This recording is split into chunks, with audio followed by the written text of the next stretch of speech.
I dag der har vi Daniel, som vi skal lave nogle test på. Og vi skal teste hans fingerstyrke. Ja, rigtig fint, rigtig godt. Og slap af.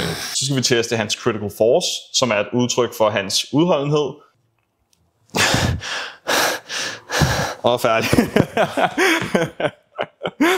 Fucking hell. Og vi skal teste hans rate of force development, hvilket er et udtryk for hans kontaktstyrke, og hvor hurtigt han kan generere kraft. Det bliver fedt. Jeg har ikke gjort det længe, så cool. Det bliver spændende at se, om jeg kan gøre det nogenlunde.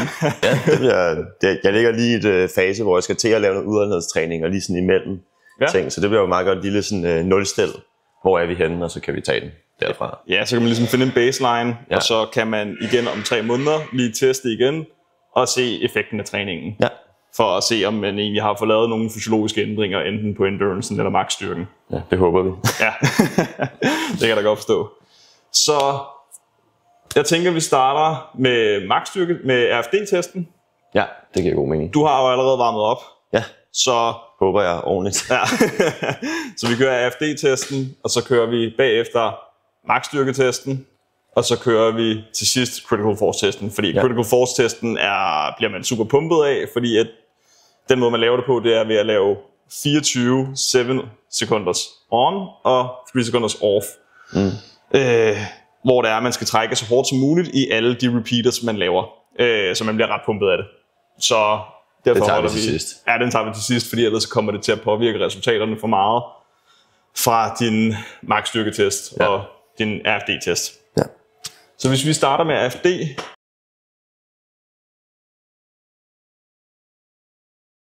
så den her test, det er RFD-testen, det er den vi laver nu, og den måde vi gør det på helt præcis, det er at timeren her, den på Tindeq-appen, den tæller ned i 3 sekunder med ready to start, og så går der 3 sekunder yderligere, hvor Daniel han skal trække med mindre end 20% af hans makskraft, og så lige så snart den siger træk, så skal han generere så meget kraft i hans fingre, som man overhovedet kan, sådan så vi kan få et mål på, hvor mange kilo i sekundet han kan trække med. Så, er du klar på det? Ja, tak. Yes. Så kører vi om 3, 2, 1, og kør. Og start. Så der får vi et resultat, der hedder 321 kilo i sekundet. Er det godt? Det er rigtig godt. Er det det? Det er rigtig godt. Det er et rigtig godt udtryk for en god RFD. Fedt. Så, og måden man egentlig træner det her på, det er enten oftest ved hjælp af canvassing på boulders, eller canvassing på campusbordet. Som er bag os. Som er lige bag os, ja. Eller på et hvilket som helst board. Fordi der bruger man også ofte rigtig meget sin kontaktstyrke, fordi man hurtigt skal generere den her kraft. Men nu har Daniel et resultat på 321, hvilket er ret godt. Man kan stadigvæk træne det yderligere, og så kan man jo bare bruge det her som en baseline-test til at finde ud af, hvor han ligger henne. Så sætter man noget træning i gang, der har fokus på RFD, og så vil vi så om nogle måneder kunne reteste og finde ud af, hvor han ligger henne, for at se, om der har været fremgang. Det var venstre, ikke? Det var venstre arm. Det var venstre arm. Så lad os prøve den højre. Er du klar? Jeg er klar. Så starter vi om 6. 3, 2, 1, og kør. Så hurtigt det kan. Kom, rigtig godt. 193 kilo i sekundet trækker du der. Der var fandme meget forskel. Sindssygt, mand. Det var lidt langsomt måske. Ja, det kan ende med, at man er lidt langsom. Det er også derfor, vi laver testen 3 gange, for ligesom at finde ud af, hvad er det bedste resultat på de 3 forsøg. Det er også en dårlig arm. Ja. Det kan ende med det, og så det kan være, at man bare har mindre AFD på den dårlige arm, end hvad man har på den gode. Men det kan også være, at det er et spørgsmål om motorisk læring. 3, 2, 1, og træk. Er det godt? 253. Det er mere retvisende i forhold til den anden. Okay. Ja. Så tager vi den.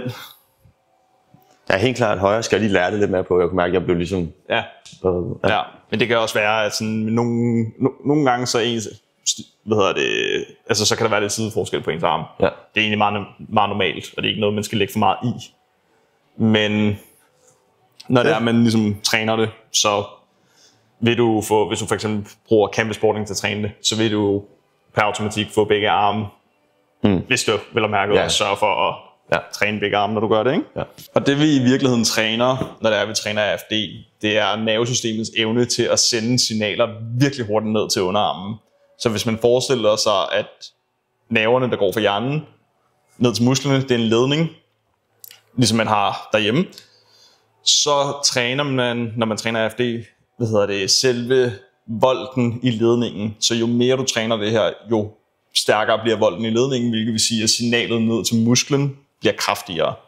Og det er i virkeligheden... Er det ikke også flere signaler, altså hvor hurtigt de kommer? Jo, så det er frekvensen af, hvor hurtigt signalerne kommer. Det er i virkeligheden det, man træner. For du kan ikke træne, hvor stærke signalerne er, men du kan træne frekvensen af, hvor hurtigt de kommer. Jo hurtigere det kommer, jo mere muskel kan jeg få rekrutteret hurtigst muligt. Lige præcis. Lige præcis. Nu tester vi Daniels MVC, som var hans Maximum Voluntary Contraction. Så her, der skal du egentlig ikke tænke på nogle sekunder eller noget. Du skal bare prøve at se stille og roligt, hvor mange kilo du kan komme op og trække max. Ja. Så bruger tindækken her, så finder tindækken her det største antal kilo, du trækker med. Ja. Er du klar på det? Jeg kan bare load den lidt mere stille og roligt ind. Ja, så vi starter med venstre her. Så du tager den tid, du tager, og så prøver vi at se, hvor mange kilo du kan komme op på.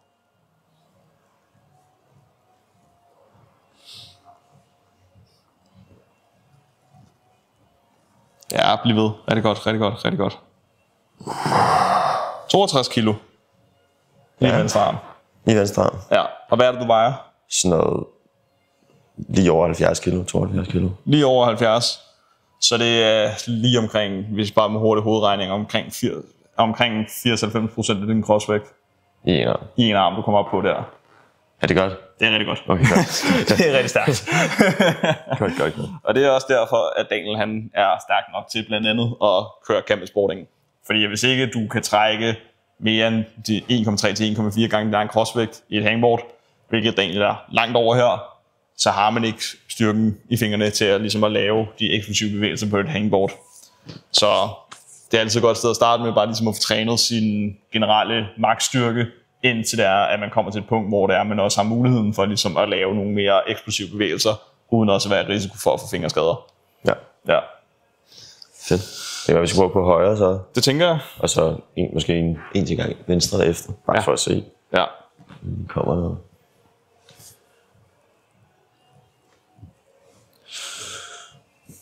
Okay, du kører bare. Husk, der er ikke tid på, at du skal bare se, hvor meget du kommer op på.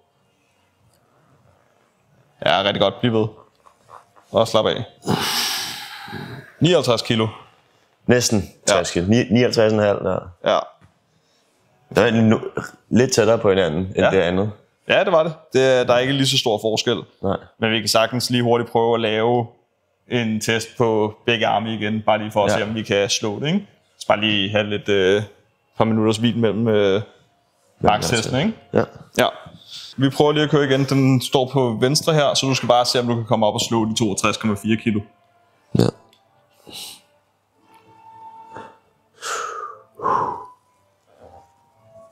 Ja, rigtig fint, rigtig godt. Og slap af. Kom op på 65 kilo. Okay, nice. Ja. Okay. Ja. Så det er jo rigtig godt. Så det er, og du siger, du vejer 70? Måske 72 nu. 72. Ja, det er en god styrke i fingrene. Og det der er det vigtige her, det er jo i virkeligheden, at det her det er jo i en arm ad gangen, så han kan trække bare i den ene arm, kan du trække sådan 90% af din kropsvægt. Ja. Hvilket også vil sige, at du er rigtig tæt på bare at kunne hænge i one arm i lang tid, ikke? Ja, for jeg kan godt lide sådan, jeg kan godt hænge der, ja. Men jeg kan ikke sådan, det er ikke sådan, jeg chiller ikke. Nej, men jeg hænger ikke bare ud inden. Ja, men hvis det er, man for eksempel får øget sin MVC her, så vil du også komme et sted hen, hvor det er, du har nemmere ved at hænge en arm i en hængebord, for eksempel. Ja. Så fordi at de her tal, de er jo relativt til kropsvægt, så nu kan Daniel trække 65 kilo, men hvis man nu for eksempel vejer mindre, så behøver man jo ikke komme op i samme antal kilo som ham, fordi det altid er relativt til kropsvægt. Så ja, man skal ikke blive ked af det over, men ikke trækker det samme, eller hvis man... Nej, fordi det vigtige er hele tiden at holde det op mod sin egen vægt. Ja. Skal vi prøve den højre? Det synes jeg. Ja. Den håber jeg også lige et par kilo ekstra her.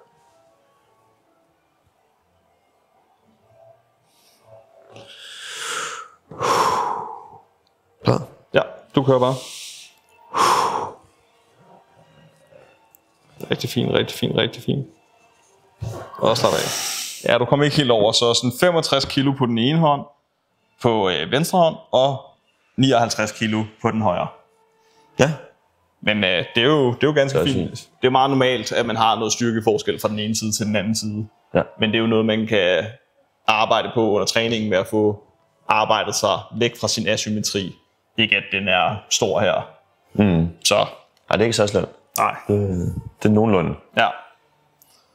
Det er rigtig godt. Fedt, mand. Så er det jo bare critical force test. Hvor det bliver rigtig slemt. Der bliver man rigtig pumpet. Fordi i critical force testen, der tester vi som sagt 24 repeaters af 7 sekunder på og 3 sekunder af. Og det vigtige, når det er, man tester critical force, det er, at man trækker så hårdt, som man overhovedet kan i hver enkelt rep. Fordi at vi har 2 energisystemer. Vi har det anaerobe, og vi har det aerobe. Og når det er, at vi træner i 0-90 sekunder, så træner vi primært i det anaerobe system. Og når det er, at vi rammer de 50 sekunder, så er det, at vi har en kurve, der krydser, hvor det er, at vi har det aerobe system og det anaerobe system, der hver især arbejder med 50% energitilførsel til musklen. Går du over de 90 sekunder, så begynder det overvejende at blive mere og mere aerobt her. Så critical force testen, den tester, hvor mange kilo du kan trække med i gennemsnit med dine aerobe systemer. Så det vil sige, hvor mange kilo du kan generere i kraft, når det er, at du har ilt til stede i dine muskler. Ja. Som er det, vi arbejder med, når det er, at vi laver arbejde i lang tid. Så det er både relevant, men det er både relevant for ræbklatrere og for bouldere. Fordi jo bedre vores aerobe system er, jo bedre vil vi kunne restituere ind imellem boulders. Vi vil også kunne restituere bedre mellem sessions. Og vi vil også være bedre til at shake ud på væggen og blive ved med at generere energi på lange boulders. Hvorimod på ræb, som er lidt længere karakter, der giver det lidt sig selv, fordi der er vores arbejde ofte mere end 90 sekunder, fordi det generelt tager 2-3 minutter at komme op ad en rute på cirka 18-20 meter, ikke? Ja. Er det også mere lokalt det her, eller er det... Ja, så de ting, vi snakker om her, det er lokalt i muskulaturen. Fordi at når vi snakker om de aerobe systemer, så vil mange godt kunne forveksle det med, hvad der sker, når det er, vi løber. Så der vil folk forbinde aerob træning med løb, hvor det er, at vi forbedrer vores hjertekapacitet, hvor hurtigt hjertet slår, samt hvor gode vores lunger er til at optage ilt. Men alt det her, det foregår egentlig nede i muskulaturen, hvor det er, at vi forbedrer. Når det er, vi laver aerob træning, så forbedrer vi, hvor mange mitokondrier vi har. Og mitokondrierne, det er nogle små organeller, der ligger i vores celler, som sørger for at lave energi, når der er ilt til stede. Og når det er, vi laver aerob træning, så får vi flere af de her mitokondrier, og vi får også, vi har også noget, der hedder enzymer. Og enzymerne, der ligger i mitokondrierne, de hedder oxidative enzymer, og dem får vi også. De bliver også bedre, og vi får flere af dem, når det er, at vi laver en periode med det her aerobe træning. Ja. Og så samtidig så får vi også mere kapillærnet ned omkring vores muskler. Ja, det udvider sig. Hvad for noget? Det udvider sig også, vel, eller hvad? Ja. Kapillærnettet? Ja. Ja, man kan sige, jeg vil ikke sige, det udvider sig, men du får i hvert fald flere kapillærer, der kommer ind til din muskel, hvilket vil sige, at det er nemmere for blodet at ramme din muskel og forsyne det med både næringsstoffer og med ilt. Så jo bedre det system er, jo mere kan vi i virkeligheden klatre. Fordi jo hurtigere du restituerer, jo mere kan du klatre. Ja. Og så vil du også have det nemmere, når det er, du er på de lange ruter. Ja. Så det er i virkeligheden også virkelig relevant for konkurrenceklatrere, ligesom det er for almindelige klatrere. Fordi at konkurrenceklatrere skal, også når det er de boulder, kunne restituere hurtigt ind mellem deres boulders, sådan så det er, at de har energi til ligesom at give sig max i løbet af de 4 minutter, man nu har til at klatre en boulder. Og for ræbklatreren, eller for den almindelige klatrer, der er det jo igen, jo mere du kan træne, jo bedre kan du potentielt blive. Så jeg skal bare stå op nu og gøre det? Ja, så udgangspositionen, vi gerne vil have dig til at være i, det er, at du skal stå op her, og så vil du gerne være bukket i knæ her, sådan så det er, at du ikke har bukket armen her. Fordi jo mere du bukker albuen her, jo mere vil det gå i biceps, og så vil du blive udtrættet der. Så du vil gerne sørge for at have så strakt arm som muligt, og så bare blive ved med at trække i hver enkelt repetition så hårdt du overhovedet kan. Ja. Fordi så burde vi gerne se en kurve, der stille og roligt går nedad herfra og flader ud. Ja.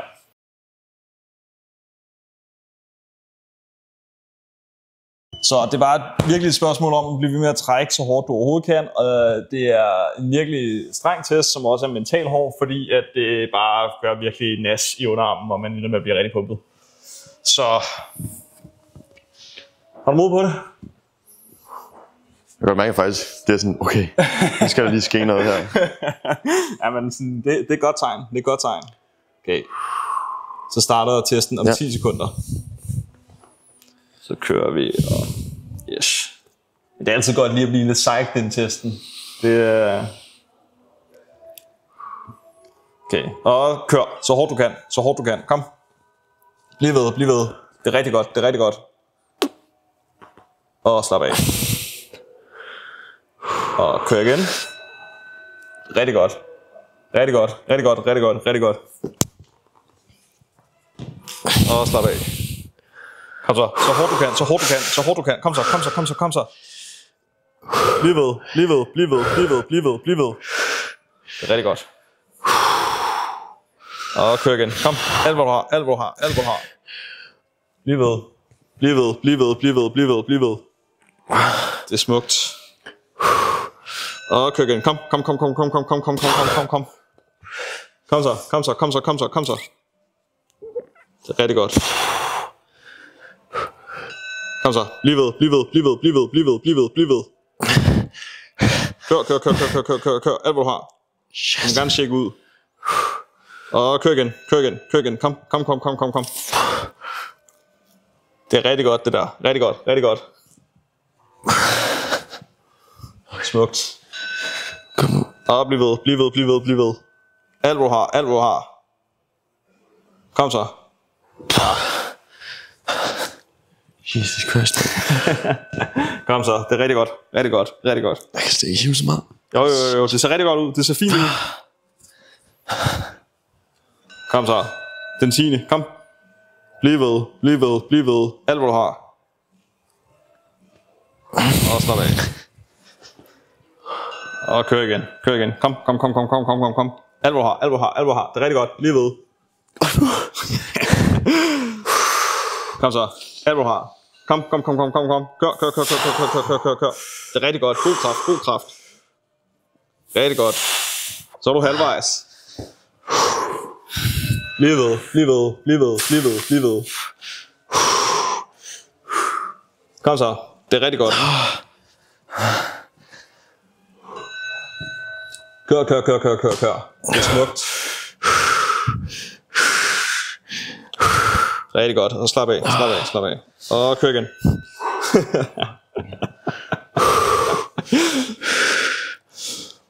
Kom så, det er rigtig godt.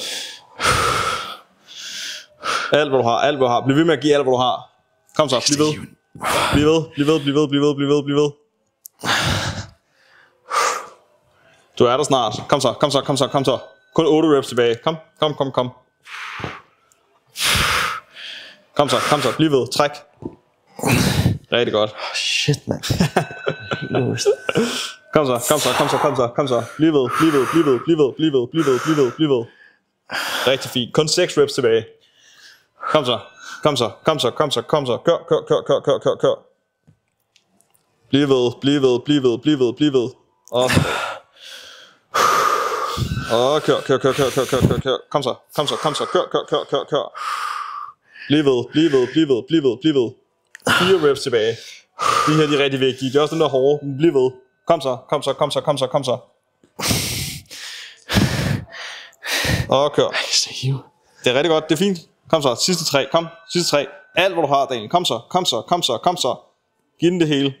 Giv den alt. Kom, bliv ved, bliv ved. Kom så, kom så. Det er rigtig godt, rigtig godt. Det er rigtig godt det der, kom. Bliv ved, bliv ved, bliv ved, bliv ved. Kom så, sidste. Kom, kør.